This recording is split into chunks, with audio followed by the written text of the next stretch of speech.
আজকে আমরা ইন্টারোগেটিভ শিখবো। তো ইন্টারোগেটিভটা পাস্ট ইনডেফিনিট, প্রেজেন্ট ইনডেফিনিট উপর দেখানো হবে। তো প্রেজেন্ট ইনডেফিনাইট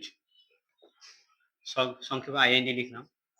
তো প্রেজেন্ট ইনডেফিনাইটে যখন আমরা কোশ্চেন করব তখন ডু, ডাজ এই দুটো সাহায্য নেব। আর পাস্ট ইনডেফিনাইটে যখন আমরা কোশ্চেন করব তখন আমরা শুধু ডিড এর সাহায্য নেব। এবার একটু ডিটেলস আসা যাক। প্রেজেন্ট ইনডেফিনাইটের একটা উদাহরণ দেওয়া হচ্ছে, আই রাইট পোয়েম।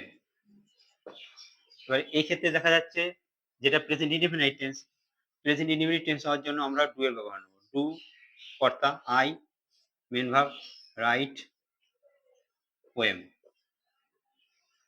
জিজ্ঞাসা চিহ্ন কিন্তু দিতে হবে। ঠিক আছে, জিজ্ঞাসা চিহ্ন দিতে হবে।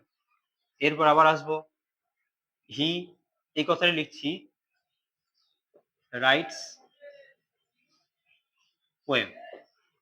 এবার কি দেখা যাচ্ছে যে মেন ভার্বটা কিন্তু এস বা ইয়েস আছে, সেই ক্ষেত্রে কিন্তু আমরা কি নেবো, ডু দেবো না, আমরা দেবো ডাজ। যেহেতু মেন ভার্বের সঙ্গে এস বা ইয়েস আছে এই জন্য দেবো ডাজ। এবার সেই একই ব্যাপার, প্রথমে কর্তারা চলে আসবে ডাজের পর, তারপরে রাইটস দেবো না, রাইট দেবো, তার কারণ এসটা তো ওখানে ডাজ দেওয়া হয়েছে ওই জন্য পোয়েম,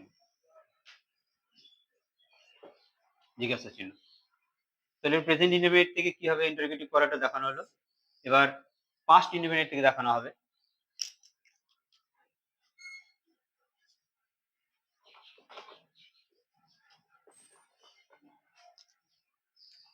তো পাস্ট ইনডেফিনাইট করতে গেলে আগেই বলা আছে পাস্ট ইনডেফিনিট ডিড দিয়ে করতে হয়। তো উদাহরণস্বরূপ দেখানো যাক, হি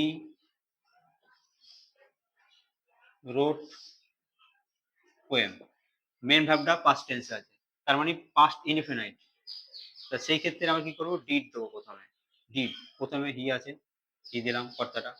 এবার যেটা মেন ভার্বটা সেটা প্রেজেন্ট ফর্ম হয়ে যাবে, পাস্ট ফর্মে আছে প্রেজেন্ট ফর্ম হবে, অর্থাৎ রাইট হয়ে গেল, রোট হয়ে গেল রাইট, রাইট পোয়েম